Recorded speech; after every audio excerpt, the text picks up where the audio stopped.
Selamat berjumpa kembali Sobat Hukum Jogja dimanapun berada. Kita bertemu kembali dalam acara Angkringan Hukum LKBH UII. Kita akan mengangkat persoalan hukum yang sedang hangat di masyarakat. Bagi Sobat Hukum Jogja yang ingin menyampaikan permasalahan hukum, silakan tulis di kolom komentar di bawah ini untuk kita bahas bersama para ahli hukum. Baiklah, kali ini kita akan mengangkat tema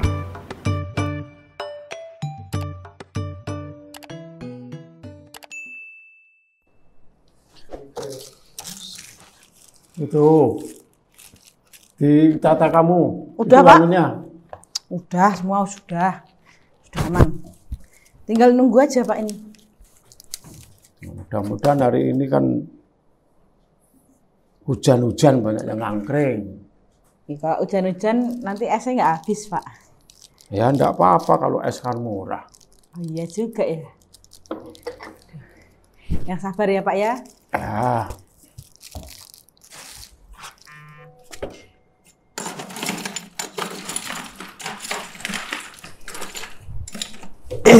Weh.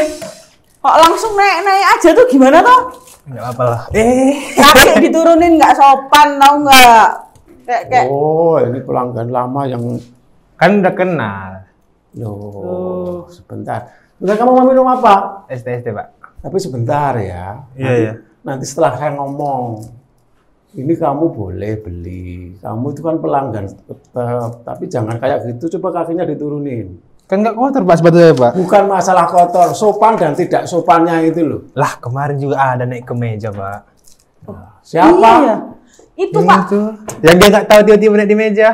Nah itu kan tidak untuk ditiru. Buktinya kan jadi masalah tuh itu di media sosial, di berita itu kan jadi masalah. Tapi dia berpendidikan kan loh, ini Pak. bukan di ruang persidangan. Ini masih angkringan apa? Yang namanya etika, sopan santun itu di mana saja. Jangan kok kemudian yang di TV itu orang gede terus kamu tiru-tiru, oh nggak bener itu.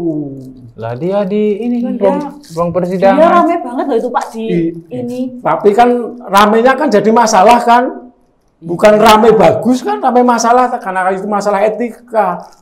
Orang Pak, apa etika? Endasmu etik kan gitu. Sempat ada yang bilang kemarin, endasmu etik gitu. ya, makanya kita yang pinter-pinter. Oh. Nah, saya ini kan wong Jawa. Iya. Ya itu kan bukan untuk tontonan, bukan untuk ditiru. Iya, Sebenarnya iya. kan gitu. Udah, kamu mau minum apa? ST Pak.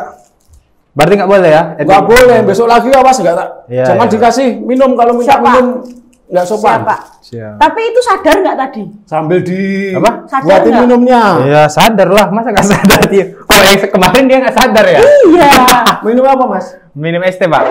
Kemarin kalau yang di mana itu aku denger di TikTok sama lihat itu tuh nggak sadar katanya. Iya dia klarifikasi dia juga bilang gitu. Tiba-tiba dia ada di atas meja. Kok tadi sadar ini sadar? Apa? Sadar? Kalau nggak Untuk kok yang di TV aja yang nggak bagus. Terus Ya. dilakuin di tempat umum kayak gini kan nggak pas. gimana Pak ya? Apalagi ini angkringan Jogja, kan nggak bener. Iya Pak. Tadi ini Pak, maksudnya mau nyoba atraksi aja Pak. Mana tahu ini kan. Besok kan mau ada atraksi apa sih namanya yang lompat-lompat gedung-gedung gitu Nah Pak. ya atraksinya jangan di Oh di sini ya? angkringan lah, ini angkringannya Iya, bangkrut nanti kalau perlakuanmu seperti itu. Iya Pak. Assalamualaikum Pak Supri. Waalaikumsalam. Aduh. Wah, Ini saya hujan-hujan di luar, jadi kangen kepengen menikmati wah terima angkringannya Pak kasih. Supri. Wah, Nah, lama sekali loh Pak, ini saya nggak. jahe kan masih tetap ada lah jahenya. Wah, insya Allah ada Pak. Ya, artinya kalau dingin kan cocok nih Pak. Gede Pak. Sambil, Wah, ini- sambil apa? Kangen. Iya. Agak lama karena Iya, kemarin. lama sekali ini. Kok tumben sekali Pak? Habis ada kerjaan. Oh. Terus tadi suasana kok hujan, dan rutenya lewat angkringannya Pak Wah, Supri. Alhamdulillah. Ya Ini sudah, ya sambil lama banget, tahu nggak? Teman Bapak juga? Oh, ini kenal lama, saya dengan beliaunya ini kenal lama ya. Sekarang ini kan beliau kan sudah sukses loh. Sudah ngajar di apa? Dosen, Dosen. pengacara. Wah, Duitnya ini 1 koper. Berarti ya, Pak. Siapa ini, putranya atau siapa nih? Ini cuma Saya pelanggan pembeli. tetap, Pak. Ini paling kalau jajan ya 5.000 saja. 5.000 pulang, 5.000 berarti bisa pulang. kita tanyakan kasus yang tadi itu. Apa itu? Yang kan satu rekan Oh, ya, sejawat. kamu naik meja tadi? Iya, kan rekan Oh. sejawat juga. Boleh ini kebetulan. Nah ini kan kalian anak muda, nek saya ini kan ya kalau bicara orang naik meja, orang naik kursi itu kan bicara sopan santun sebagai wong Jawa. Nah ini kaitannya dengan karena itu kan seorang yang berprofesi di bidang hukum toh. Jadi kalau yang di media sosial itu kan menjadi tontonan yang tidak menarik. Lah ini kebetulan kalau beliaunya ini mesti paham kalau yang soal itu. Pak Supri ini ada. Monggo nanti kalau mau untuk pembelajaran bisa ditanyakan dengan Iya. Pak Nur lah. Pak Supri ini berkat doanya beliau saya sehat. Alhamdulillah. Saya bisa sampai sekarang bisa jumpa. Iya. Dan Lama tadi sekali doanya bagus. Ya. Doanya langsung dikabulin. Iya, iya. Jangan lupa jahe ya dari. Iya. Jahenya kosong Pak, Oh, mau kosong, ganti yang yang penting lain? panas, yang penting hangat ya. Oh, iya, Ya ini siap. kan tadi kedinginan Hujan. di sana. Oh siap. Berarti yang ceret tadi yang belakang itu kan nggak kamu bawa toh? Tadi itu udah diborong Masih Pak. ada satu. Oh. Itu masih ada satu paket, tapi nggak kamu bawa lah, kamu buru-buru kok. Tadi itu soalnya udah dipesan sama yang di depan itu loh Pak, yang buat acara pengajian. Oh, ya. Maaf ya Pak. Nggak apa-apa, nggak apa-apa. Ya sebenarnya kan ketemu sambil minum panas Nah saja. itu yang pasti ya. Iya, iya. Tapi memang agak lain kalau angkringan kok nggak ada wedang jahe. Makasih. Saya mau tanya nih Pak. Boleh. Kan Bapak tadi Pak Supri bilang Bapak dosen, Bapak advokat juga kan Pak. Terus sebenarnya advokat itu punya kode etik nggak sih Pak? Atau ya etiknya sesuai individu masing-masing atau sudah ada ketentuannya gitu Pak? Aduh, ini pertanyaannya kelas berat ini. Wah. Enggak, saya kan Mahasiswa toh? mahasiswa Pak. Pertanyaannya Saya udah penasaran sejauh itu. kan, Iya, kenapa iya, iya. mereka ini nggak mengikuti etik itu atau jangan-jangan etiknya hanya individu gitu. Oh tadi ada diskusi atau ada kejadian tak apa kok tiba-tiba sampai kode etik atau etika itu? Tadi kami bahas ini Pak, bahas yang kasus yang kemarin yang baru viral. Oh. Itu ada advokat yang sampai naik di meja persidangan. Oh. Jadi Anda masuk hukum ya? Iya Pak, betul Ya, Pak. Anda punya kepedulian juga, Ah. tidak hanya belajar semata, tapi juga apa yang terjadi di dunia hukum di luar, Iya, Pak. Anda ikuti juga, Nah, ini makanya kan menjadi kebetulan Pak.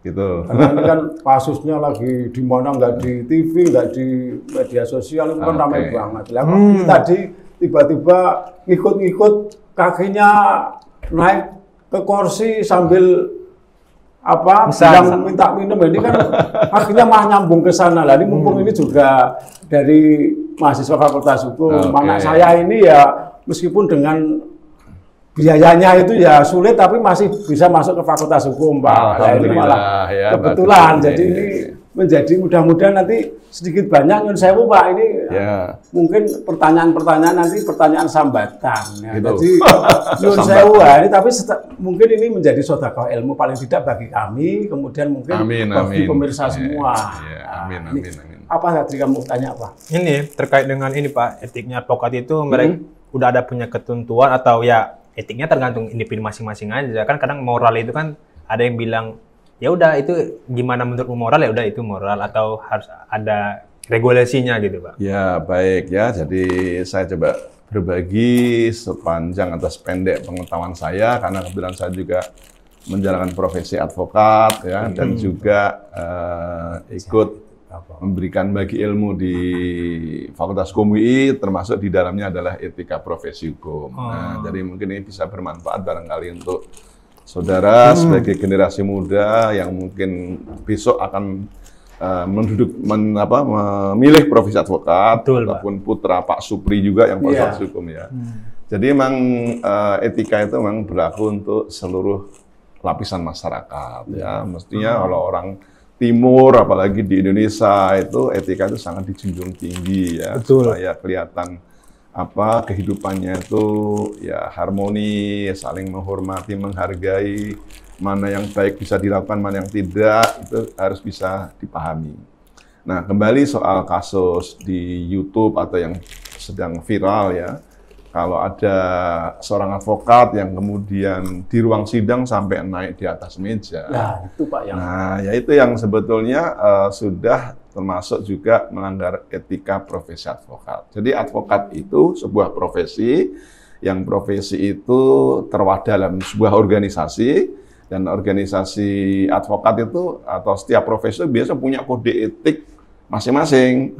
Nah, kalau advokat, kalau di dalam organisasi peradi namanya kode etik Advokat Indonesia. Jadi kode etik advokat atau KEAI singkatannya. Nah, di antaranya itu mengatur bagaimana seorang advokat itu dalam berperilaku, bertutur kata, ya, sehingga ketika menjalankan pekerjaan profesi itu, ya tingkah lakunya harus baik. Ya.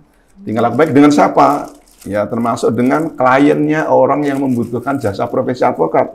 Ya. Itu juga harus dihormati, dihargai, ya. Termasuk juga dengan sesama penegak hukum, dengan aparat pemerintah, dan sebagainya. Jika kalau ada advokat kok berperilaku, tingkah laku di dalam ruang persidangan, ya, itu kan juga sebetulnya ruang yang harus dihormati oleh setiap masyarakat, lebih-lebih para penegak hukum, dalam hal ini advokat, ya, karena dalam kasus kemarin, kasus pidana oleh salah, jadi itu penegak hukumnya ya ada jaksa, ada hakim, gitu kan. Nah, sesama penegak hukum ya harus saling menghargai, sesama teman sejawat saling menghargai. Waktu itu kan yang naik di atas meja itu kan sedang menjadi penasihat hukum terdakwa. Terus kemudian ada saksi pelapor yang kemudian diperiksa di depan sidang. Jangan sampai kemudian dalam pemeriksaan itu muncul emosional yang kemudian berlebihan. Kalau perbedaan pendapat boleh di persidangan itu, tapi tidak boleh dilampiaskan dengan emosi, apalagi sampai misalnya mau memukul, sampai berdiri di atas meja. Nah, itu bisa masuk kategori melanggar kode etik profesi advokat. Jadi ada aturannya memang yang dibuat oleh organisasi untuk seluruh anggota. Karena advokat harus masuk dalam sebuah organisasi menurut undang-undangnya. Jadi nggak boleh di luar organisasi. Nah, dia memberikan jalan untuk menjaga kehormatan advokat itu sendiri. Kalau kode etik dijalankan tuh, advokat akan terhormat dalam jalankan profesinya, ya, sebagai profesi terhormat.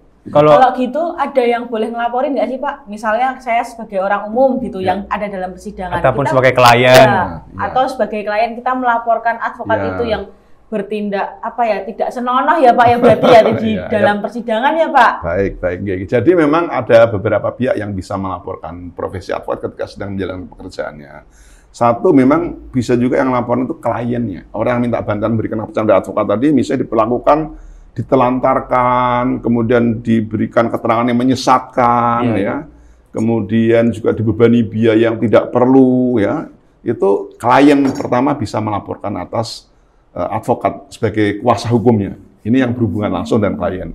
Termasuk juga dengan teman sejawat dalam perkara data dengan advokat lain, misalnya dalam tanda petik sedang berhadapan. Itu advokat lain bisa melaporkan advokat misalnya dalam tutur kata yang tidak sopan, kemudian mempengaruhi klien advokat yang lain. Itu contoh yang kedua dengan sesama profesi advokatnya. Yang ketiga juga yang bisa lapor penegak hukum sendiri. Di luar advokat, di luar seperti hakim tadi, misalnya hakim ataupun juga aparat pemerintah bisa, ya. Dan yang lain adalah organisasinya sendiri. Ketika ada perilaku advokat yang itu merugikan nama organisasi, 4 tadi bisa melaporkan kliennya, teman advokatnya, sejawatnya, unsur pemerintah, termasuk penegak hukum lain, ya. Misalnya itu. Tapi misalnya klien ini kan kelasnya orang menengah ke bawah. Ya. Ini kemudian mekanisme pelaporannya harus siapa? Ini yang memang masih agak belum memasyarakat. Tapi mestinya advokat-advokat yang ada itu juga bisa mensosialisasikan bahwa dalam jalan profesi advokat itu ada kode etik yang itu juga tidak hanya diketahui untuk para advokat sendiri. Kode etik itu juga diketahui untuk masyarakat. Kemudian diketahui juga untuk aparat pemerintah, termasuk organisasi profesi. Yang sampai organisasi profesi tidak tahu hal-hal yang terkait dengan kode etik advokat. Nah, caranya memang harus memberitahukan, mengadukan yang diduga melanggar kode etik profesi tadi, atau kode etik advokat tadi, kepada organisasi advokat di mana dia bernaung. Misalnya ada anggota pradi, ya dilaporkan dia terdaftar sebagai anggota pradi mana, ya. Nah, itu kepada organisasi boleh, atau kalau mau lebih spesifik lagi kepada komisi pengawasnya. Di dalam organisasi itu ada pengurus organisasi, ada di dalamnya komisi pengawas, ada juga dewan kehormatan namanya. Kalau nggak tahu misalnya dikirim ke organisasi advokat tapi ternyata di pusat karena nggak tahu ini anggota mana, boleh saja. Nanti pusat akan mendisposisi kepada daerah yang membawai, menaungi atau yang sudah ada dewan kehormatan di wilayah teradu tadi, di wilayah teradu. Karena mengadukan itu juga diadukan kepada yang organisasi teradu terdekat. Karena seperti tiap kabupaten kota belum tentu ada dewan kehormatan daerah. Contoh di DIY ini baru ada satu dewan kehormatan daerah di Jogja. Yang Bantul, Sleman belum ada. Berarti seharusnya per kabupaten, ya dimungkinkan membuat itu karena itu menjangkau. Dan untuk di Jogja tadi itu bisa juga yang mengadukan bukan hanya anggota organisasi advokat Jogja dari Bantul, Sleman boleh, bahkan di luar DIY boleh. Alasannya apa? Yang penting yang mengadukan itu, yang diadukan itu yang terdekat. Yang terdekat. Ya, jadi misalnya orang Kebumen, Gombong mau mengadukan dia misalnya adanya di Semarang terlalu jauh, ke Jogja boleh, Klaten juga ngadu ke Jogja boleh. Ini harus diketahui. Jadi masyarakat ataupun advokat lain yang merasa dirugikan akibat dugaan pelanggaran kode etik tadi bisa melaporkan ke organisasi advokat di mana dewan kehormatan daerah itu ada dan terdekat. Terus sanksinya bisa sampai apa saja, Pak? Yang memberikan sanksi si organisasinya sendiri berarti, Pak? Ya, organisasi nanti kan setelah ada pengaduan diteliti, ya apa itu pelanggaran kode etik atau tidak, lalu kalau sudah betul nanti diharapkan dia membuat rangkap 7, karena majelis kehormatan yang nomor 1 ada 5 biasanya ya. Rangkap 7? Iya, rangkap 7 ya, karena 3 itu dari profesi advokat, 2 dari unsur ad hoc. Itu dari tokoh masyarakat dan dari perguruan tinggi. Jadi yang meriksa pun tidak hanya advokat, nggak usah khawatir. Jadi jangan, oh ini yang meriksa advokat atau yang meriksa advokat, nanti jeruk makan jeruk katanya kan. Iya, betul. Maka itu di dalam dewan kehormatan daerah ada unsur tokoh masyarakat dan intelektual perguruan tinggi. Berarti di luar advokat, berarti kan? Iya, di luar advokat, ya, unsurnya itu. Nah itu nanti kalau dia terbukti bersalah melanggar, setelah di kesempatan membela diri juga, yang dilaporkan juga punya hak membela diri. Bahkan bisa didampingi, tapi didampingi nggak boleh ngomong, pendampingnya si teradu tadi. Nah itu sanksinya mulai dari teguran lisan, atau peringatan lisan, atau peringatan tertulis. Lalu bisa juga advokatnya diskorsing, pemberhentian sementara. Misalnya selama paling lama 2 tahun nggak boleh praktek. Misalnya. Nah terakhir itu bisa diberhentikan dengan tidak hormat. Jadi dia istilahnya di kartu lisensi advokatnya dibekukan atau dicabut oleh organisasi profesi. Sehingga nanti organisasi profesi ini yang memberikan sanksi sudah berkekuatan tetap, bisa dia tidak banding atau itu pasca banding, harus memberitahu Dewan Organisasi Pusatnya itu kepada petinggi-petinggi penegak hukum. Jadi ini putusan si X diberhentikan dengan tidak hormat karena melanggar sanksi berat, dicopot ya, dilaporkan ke Mahkamah Agung. Itu yang laporkan organisasinya? Organisasi. Nah, dilaporin ke nanti Mahkamah Agung mengedarkan seluruh Indonesia pengadilan-pengadilan, 4 pengadilan tadi ya. Negeri, agama, militer itu misalnya. Yang kedua pada Kapolri. Oh, Kapolri juga? Kapolri. Sehingga nanti kalau orang mau mendampingi perkara pidana di masing-masing kepolisian, ini sudah dipecat, nggak bisa mendampingi. Dan yang ketiga misalnya di, tadi sudah ya, Mahkamah Agung, Kejaksaan juga. Siapa tahu nanti tindak pidana korupsi itu kan penyidiknya kejaksaan ya, termasuk KPK juga. Kalau orang hadir di situ ini sudah dicoret, tidak punya lisensi advokat, ya sudah tidak diterima untuk mendampingi. Anda tidak punya hak menjalankan profesi advokat lagi. Jadi mulai dari yang ringan tadi, teguran, peringatan, lisan tertulis, diskorsing sampai pemberhentian profesi. Ini saya sambil minum ya. Ini saya karena aku diajak ngomong saya minum nih. Rencana mau ini sama makannya Pak, apa? Diambilkan. Mau apa? Mau dibakar lagi atau? Masih lengkap ini ya. Masih Ya udah lengkap. salah satu aja. Pak, mau pakai piring? Iya. Ya, nanti saya kan jangan khawatir kalau saya utang bayar. Udah Ini pakai khusus penjenengan karena lama nggak silaturahim ke sini. Nggak, soalnya masuk pantes ya, pakai badai kok utang gitu. Saya mengharapkan malah ada berkah. Lu angkrinnya Pak Supri itu yang beli ternyata ya orang tidak hanya menengah ke bawah, misalnya dianggapnya kalau berbadai ini kan orang menengah katanya. Iya. Saya kan ini untuk iklan saya, Pak. Ya, alhamdulillah mudah-mudahan bawa berkah. Angkringannya Pak De Supri ini ya bukan hanya orang biasa, tapi orang yang Ah, ini kebetulan ini kan Karena masakannya higien, bersih dan halal. Nah, itu insya yang Allah, dicari Pak. itu. Nah, ini kan pembelajaran toh. Kamu itu jadi di angkringan ini jadi dapat sesuatu. Tidak hanya cuma di angkringan, minum, main HP, sama seperti kamu. Saya udah enggak, Pak, sudah Nah, tobat. makanya ini kan kalau bisa ya angkringan itu ya Dapat ilmu. di luar kita mendapatkan banyak berita, kita juga mendapatkan banyak manfaat. Betul, Nah, ini kan yang paling pokok kan ke situ. Nah, jadi sambil santai saja nih Pak, Baik-baik ya. sambil Menikmati. meneruskan pembicaraan. Karena ini kan kalau melihat Nyun Sewu yang lagi viral ini yang Pak R dan Pak F ini kan sekarang sudah beritanya di sana sudah diberikan sanksi administrasi. Apakah karena ini kan sebenarnya kan cepat banget Pak ini perkembangan Sambil kasusnya. susu sendiri ya, Pak. Iya, monggo Pak. Oke. Ya, Nah. artinya sudah tersedia masa nggak dipakai. Ya, apakah dari tahapan-tahapan yang Pak Nur tadi sampaikan ini sudah dilalui? Karena menurut saya sebagai orang awam kok cepet banget tiba-tiba terus keluar surat itu gitu. Oh ya, kemarin juga kan ini dibekukan oleh Tiba- Mahkamah Agung, Pengadilan Tinggi. Pengadilan Tinggi. Selaku Ya. yang membuat menyumpahkan kemarin itu, Pak. Hebat juga, ngerti juga. Iya. Bacanya Iya, Oh, baca. di Ya. TikTok itu kan sering seliweran, Pak, Oh. apalagi waktu masih panas-panas. Berarti artinya waktu kuliah di kampus perhatian gitu ya. Perhatian. Jangan kuliah main HP. Ada nanti ilmunya nggak maksimal nanti. harus cinta tanah air, Pak. Ya, jadi kalau soal tindakan yang dua advokat itu ya, yang SK-nya diterbitkan dari Pengadilan Tinggi Ambon, satunya Pengadilan Tinggi Banten. karena mereka sumpahnya di dua wilayah itu. Meskipun prakteknya kan kemarin di Jakarta. Iya. Iya, iya. Karena advokat itu begitu disumpah, dengan tanda petik nama advokat itu bisa seluruh Indonesia. Nah, ketika dia melanggar kode etik, sebetulnya memang yang paling tepat adalah organisasi profesi yang ambil tindakan ya.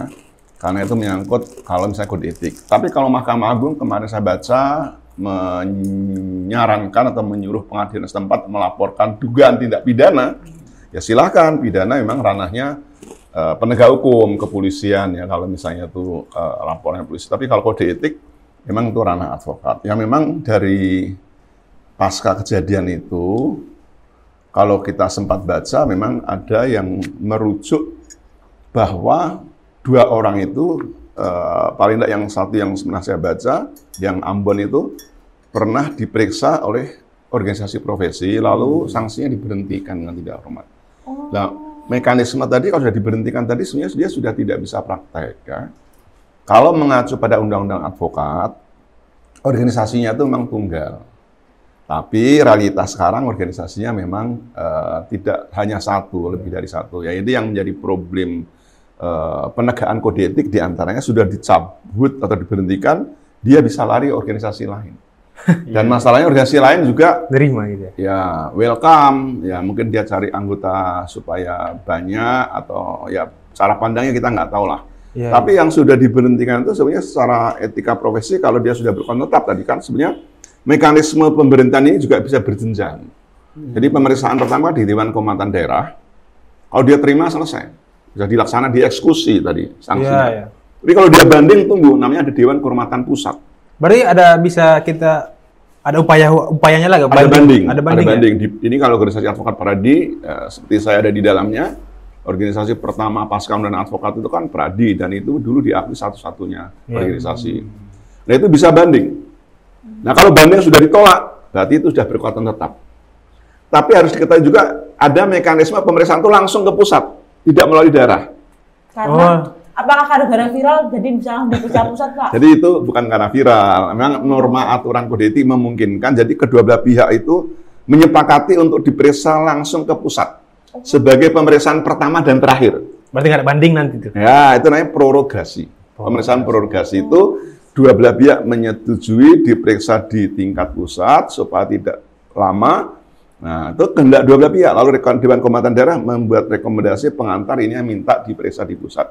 Nah, kalau sudah seperti itu, ya tadi seperti yang saya katakan, ya sudah dia kena sanksi dieksekusi, tidak boleh menjalankan praktek. Nah, jadi kalau kemudian Pengadilan Tinggi tadi membekukan, ya bahasanya membekukan berita acara, Iya, iya. Kalau saya merasa hal itu kontraproduktif lah pengadilan tinggi ya. Pengadilan tinggi itu kalau sudah ada pemberhentian dari organisasi profesi selesai, karena Mahkamah Agung nanti misalnya organisasi profesi itu sesuai jalur aturan yang ada, norma yang ada, dia memberitahu kepada pengadilan tinggi dan daerah-daerah kabupaten kota yang ada pengadilan tinggi untuk menghentikan praktek dia.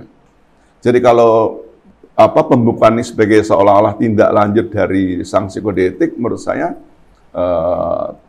tidak pas menurut saya. Pengadilan tinggi kenapa harus cari kerjaan? Itu kan berita acara kan hanya menyaksikan ketika sumpah.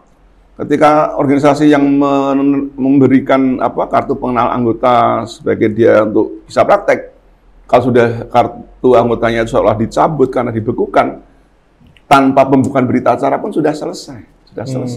Maka organisasi advokat kalau menurut saya bisa juga istilahnya mempertanyakan atau mengingatkan kenapa pengadilan tinggi atau bahkan bisa mengagung menyuruh seperti itu, apakah itu nggak terlalu jauh? Nggak terlalu jauh tindakan berupa pembekuan tadi. Karena dia cukup mekanisme organisasi. Karena profesi itu mandiri, ngurusi diri, nggak ada intervensi dari luar.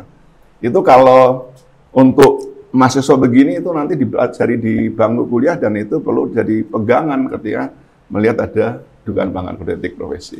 Walaupun Pak Supri ini mungkin nggak kuliah, tapi ilmunya kayaknya setara dengan sampean berdua.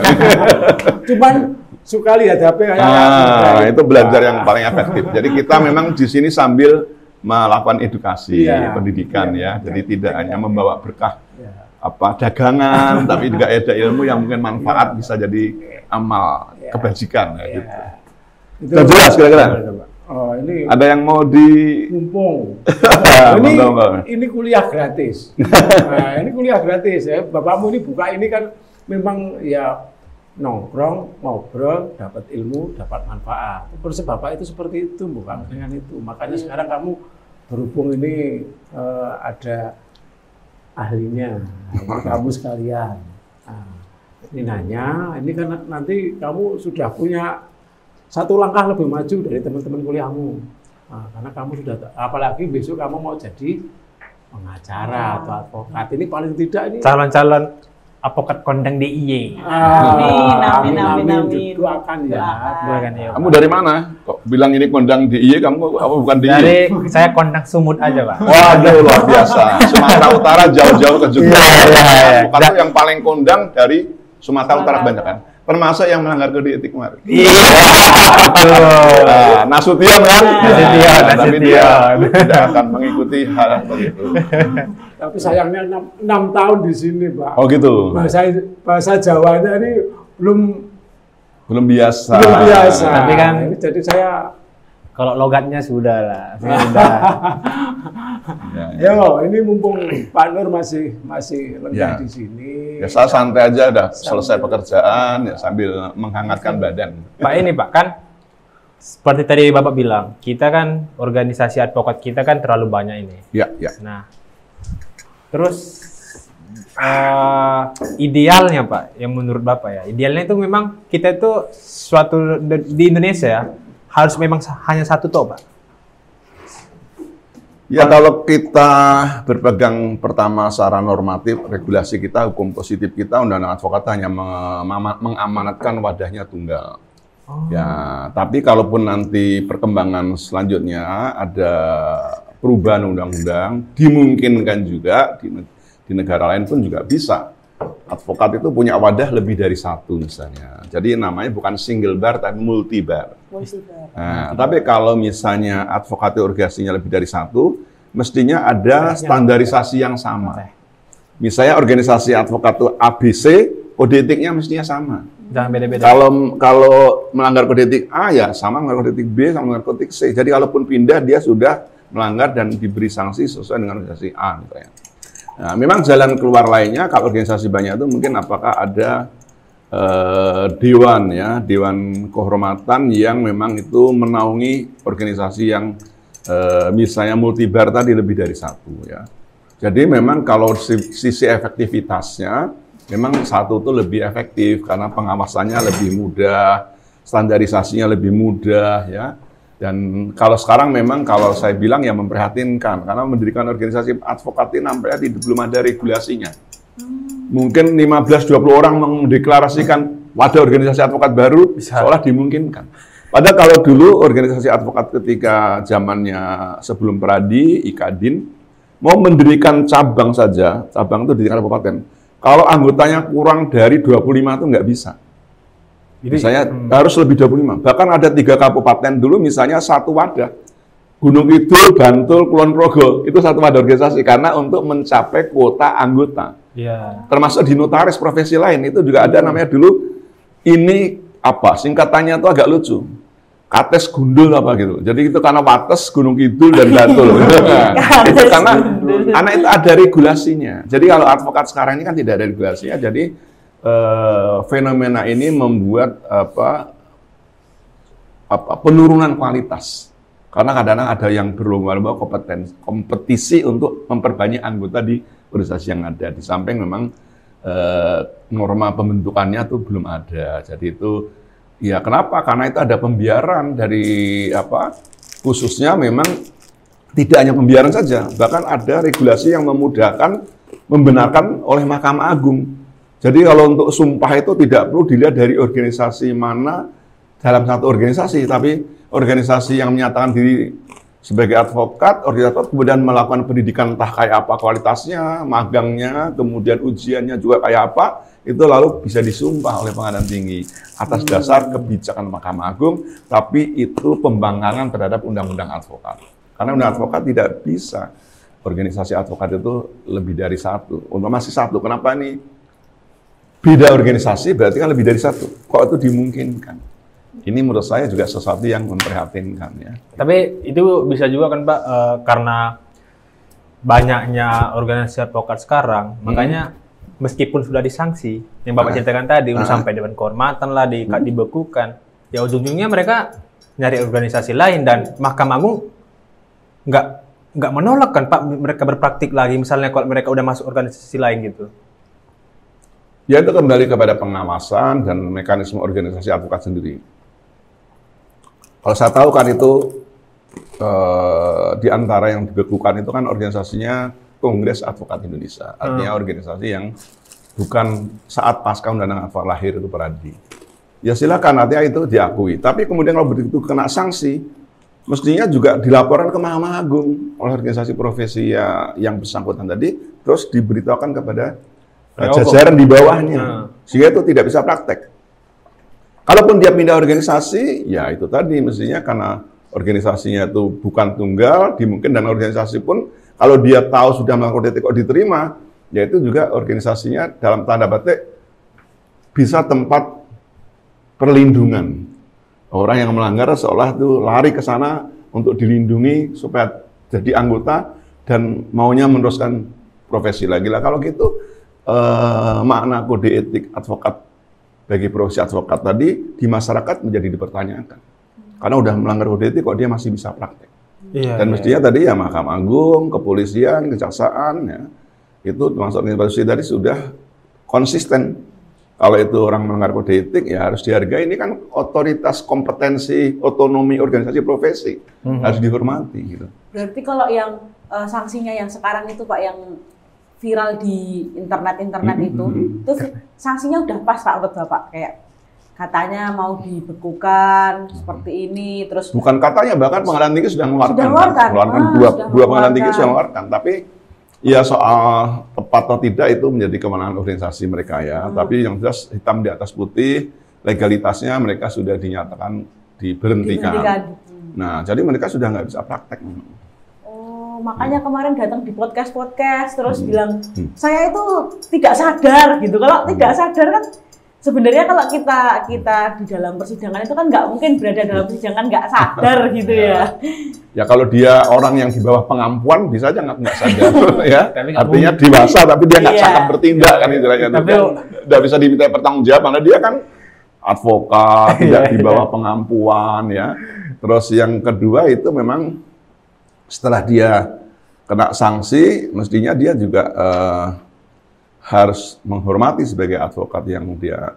Kalau dia mengatakan tidak sadar tadi, misalnya kembali pada konteks tidak sadar, dia kan sudah diperiksa di Dewan Kehormatan. Mestinya dicermati, ada pembelaan dirinya, ada saksinya, sehingga Majelis Kehormatan meyakini dia adalah melakukan perbuatan yang sadar, yang dia melanggar kode etik, yang pantas dijadi sanksi pemberhentian misalnya dengan tidak hormat. Tapi itu waktunya kemarin katanya cuma bentar banget itu Pak, dari kejadian sampai akhirnya dibekukan gitu tuh. Kalau yang di Ambon itu nggak salah saya pernah baca itu katanya pernah diberhentikan 2022 sebelumnya. Ya, cuman kenapa kok baru ditindaknya sekarang oleh kalangan pengadilan? Kalau 2022 itu sudah diberhentikan oleh Dewan Kehormatan, mestinya sudah tidak bisa praktek kok tiba-tiba 25 ini kan. Baru 4 tahun dia masih beracara. Nah, karena itu kan misalnya kegaduhannya karena di pengadilan. Sekarang kalau orang melakukan kode etik itu bukan hanya di pengadilan mereka bisa diberhentikan.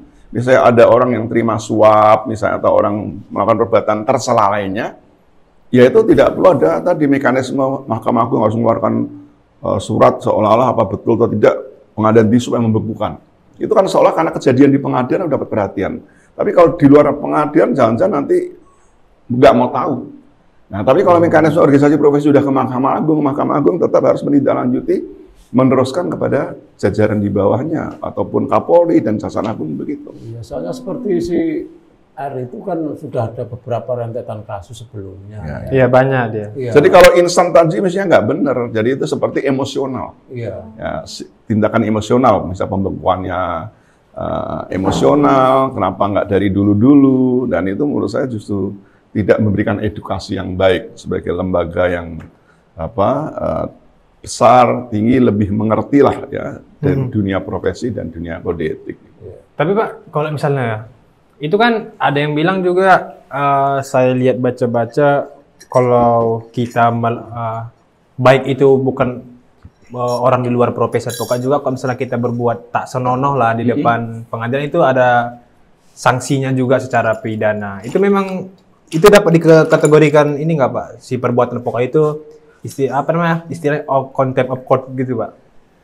Iya, mana contempt of court itu kan tindakan perbuatan dilakukan di ruang persidangan khususnya ya. Jadi dia dianggap tidak menghormati ruang sidang, yang mestinya ruang sidang itu ya juga termasuk ruang yang mulia untuk penegakan hukum kebenaran yang dilakukan melalui proses oleh hakim-hakim sebagai dalam tanda petik wakil Tuhan, maka sering disebut yang mulia. Ketika bertingkah laku berulah itu di dalam ruang sidang, ya itu bisa dikategorikan contempt of court. Dan sebenarnya juga tidak harus penegak hukum, mungkin masyarakat pun bisa. Sepanjang itu dilakukan di dalam ruang persidangan, misalnya ada anggota masyarakat nonton sidang kemudian mengatakan sesuatu yang tidak senonoh atau mungkin merusak di dalam persidangan ya. Misalnya saya juga nggak tahu, misalnya ada kejadian kan ada yang orang tadi belum sampai ruang sidang bawa ke pengadilan bawa sejumlah ular gitu kan. Karena dia tidak puas ya, tapi itu artinya juga tidak menghormati tempat pengadilan, tapi mungkin batasan ruang contempt of court apa dalam ruang sidang atau termasuk di wilayah pengadilan atau ruang sidang kan karena memang formal ya. Kalau datang itu kan siapapun bisa datang ke pengadilan misalnya ya. Tapi kalaupun tidak masuk ranah contempt of court, ada pasal-pasal yang kemudian bisa diterapkan pada orang yang bikin ulah di dalam sidang. Juga ada aturan pidana tadi, misalnya perbuatan tidak menyenangkan atau yang lain, termasuk masyarakat tadi, misalnya membuat kegaduhan di luar ruang sidang, bisa bawa ular, membuat menteror rasa takut, itu ranahnya tidak selalu ranah kode etik profesi. Karena kalau masyarakat kan belum tentu masyarakat itu berprofesi. Tapi dia tetap harus menghormati ruang sidang, harus menjaga ketertiban, termasuk di lingkungan pengadilan itu sendiri. Ini Pak, jadi mungkin ini sedikit tapi nanti penjabarannya panjang. Ya paling tidak saya sebagai jangan panjang-panjang lah. Kalau ini saya kan pengetahuannya hanya bakul angkring itu kan terbatas Pak. Tapi paling tidak dari viralnya kasus ini di semua medsos dan pemberitaan. Nanti tak traktir dah. Artinya saya akan terus ke sini, Ya, mari. Ini meramaikan angkringnya Pak Supri nih. Itu penjenengan yang paham tentang dunia ini. Artinya dunia yang sedang ramai dibicarakan ini. Pendapat Pak Nur ini harusnya bagaimana dan peran pemerintah itu dalam hal seperti ini harusnya bagaimana? terutama ke organisasi advokatnya gitu. Iya, termasuk organisasi. Ya, advokat, ya artinya untuk menegakkan kode etik profesi itu harus memang melibatkan seluruh lapisan masyarakat, ya, termasuk pemerintah juga gitu ya. Karena tadi dalam hal pengaduan kode etik itu tidak hanya menjadi monopoli atau hanya yang bisa mengadukan itu seolah hanya si klien pencari keadilan, teman tapi juga organisasi maupun pemerintah. Nah, dengan melihat keadaan yang ada sekarang ini, memang pertama ya organisasi advokat karena masih belum jelas, belum menegakkan undang-undang advokat harus tunggal. Nah, ini pemerintah mestinya juga harus bijak ya. Apakah memang organisasi advokat itu mau dibawa ke ranah organisasi multibar itu artinya lebih dari satu, diakui gitu. Nah, sehingga perlu ada penyempurnaan undang-undang advokat. Jadi legalitas organisasi itu jelas pasti gitu loh. Katanya tunggal kok banyak. Nah, ini yang benar yang mana? Itu kan pemerintah berarti tidak memberikan kepastian. Dan itu pemerintah juga tentunya melibatkan lembaga legislatif sebagai yang dia punya hak inisiatif membuat undang-undang ya. Termasuk juga kalangan profesi advokat sendiri juga bisa mengusulkan apakah memang mau dipertahankan sehingga perlu penegakan organisasi di luar yang sudah sejak awal berdiri untuk dikembalikan kepada wadah tunggal lagi, atau memang sudah dirasa ada toleransi kooperatif bahwa organisasi advokat lebih dari satu sepanjang standar profesinya itu dibuat sama ya, kode etiknya ya, dan sebagainya. Nah, kemudian bagi masyarakat sendiri memang harus juga diberikan pemberitahuan, ya, diberikan pendidikan, edukasi bahwa masyarakat itu punya hak mengawasi advokat. Meskipun di organisasi advokat ada komisi pengawas sendiri, tapi masyarakat juga punya mengawasi. Jadi partisipasi dalam pembangunan hukum, khususnya dunia profesi advokat, masyarakat punya hak untuk berpartisipasi. Sama yang masyarakat itu tadi Pak, ini buat kami orang awam, tadi Pak Normatur, klien pun bisa menyampaikan ini. Terus tadi ya cuman tempatnya ini belum semua wilayah ada. Nah ini yang kemudian perlu, ini kan menjadi pengetahuan saya, dan mudah-mudahan ini juga menjadi pengetahuan pemirsa semua, karena kadang kita itu kan sudah ketakutan dulu kalau dengan pengacara, dengan advokat itu sudah, wah ini meskipun kita ditekan, meskipun ada yang salah dan sebagainya, kita ini nggak kuasa apa-apa, takutnya nanti kita malah justru kena. Iya kan, soalnya orang kalau udah berurusan dengan hukum itu takut kan, ada istilah yang hilang ayam, terus nanti kalau ngurusnya kehilangan kambing. Jualan kambing. Ini Pak, ya. Jadi gini Pak, jadi masyarakat jangan dibuat menjadi rasa takut, ya, jangan dibuat rasa takut. Sudah. Jadi masyarakat tadi kalau nggak tahu, memang advokat sekarang sudah mulai banyak. Jadi konsultasi sama advokat, kok saya lihat advokat seperti itu ya, melanggar kode etik enggak ya? Kalau enggak, kalau masuk misalnya, yuk kita tolong dibantu untuk mengadukan. Nah, itu satu lewat advokat. Yang kedua, sekarang ini sudah ada organisasi bantuan hukum, OBH. Nah, itu udah banyak, itu sudah dibiayai pemerintah. Jadi kalau ada konsultasi masyarakat kepada organisasi bantuan hukum tadi, nggak bayar konsultasinya, dan organisasi sudah diberi subsidi pemerintah. Bahkan meneruskan ikut mengadukan tadi kepada masyarakat miskin khususnya ya, yang tidak punya secara ekonomi, pendidikan pengetahuannya juga belum cukup. Nah, itu dia bisa membantu masyarakat. Jangan sendirian. Manfaatkan apa yang sudah ada, wadah-wadah organisasi bantuan hukum yang ada, atau advokat pun juga punya kode etik, ini kesana lagi ya, kode etik advokat itu bisa membantu masyarakat tidak miskin tanpa harus dibebani honorarium atau biaya secara prudensial. Itu ada Pak peraturannya? Dalam kode etik advokat ada. Berarti yang LBH itu tuh berarti itu ya Pak yang menjalankan profesi kode etik advokat ya Pak ya? Ya, cuman dia dalam wadah organisasi. Kalau advokat itu di luar wadah tetap juga punya tanggung jawab sama melayani permohonan bantuan hukum dari masyarakat yang tidak mau. Termasuk tadi, saya terhenti tadi ya, bahwa memang mengadukan kode etik itu dalam aturan Dewan Kehormatan Pusat itu berbayar mengadukan itu. Biar pengadunya bayar. Pelapornya berbayar? Bayar. Dan bayarnya berapa? Tidak, ya mungkin dibilang kecil bisa, mahal juga bisa, relatif ya. Bayarnya tuh 5 juta. Wah, mahal nggak?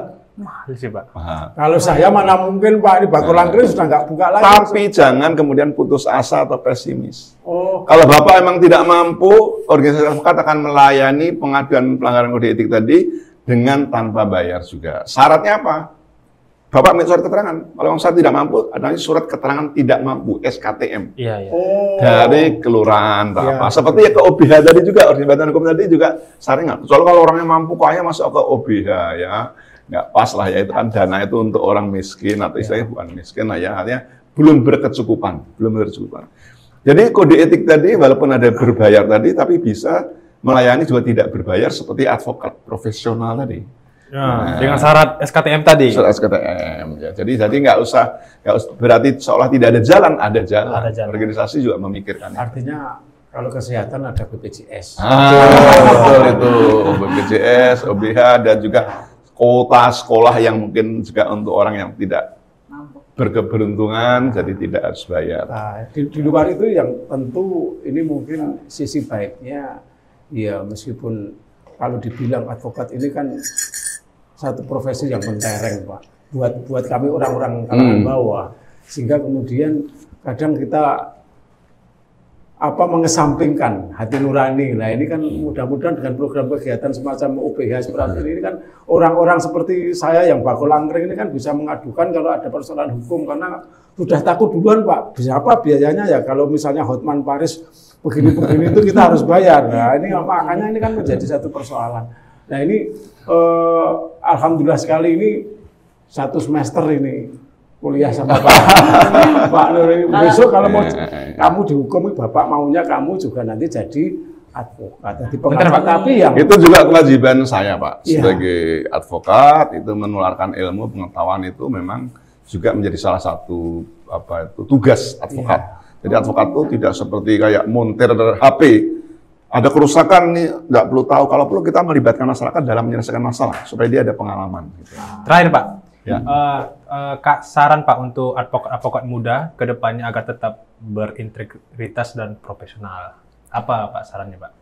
Iya, advokat apalagi masih muda ya jangan terlalu gampang melihat ke atas ya. Semua itu proses ya. Iya, iya. Artinya harus sabar, jangan kemudian inginnya instan dan integritas kejujuran itu harus dipegang. Jadi biasanya kalau orang sudah tergoda duniawi itu karena kejujurannya diabaikan.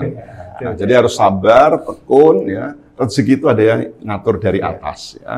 Dari kita harus percaya bahwa kalau kita udah ikhtiar, berusaha dengan mengamalkan ilmu yang ada, insya Allah ya bahwa Allah Subhanahu Wa Taala akan memberikan ya atas dasar ikhtiar yang kita lakukan ya. Jadi tidak usah khawatir nanti kita nggak bisa makan itu, jalankan profesi advokat gitu.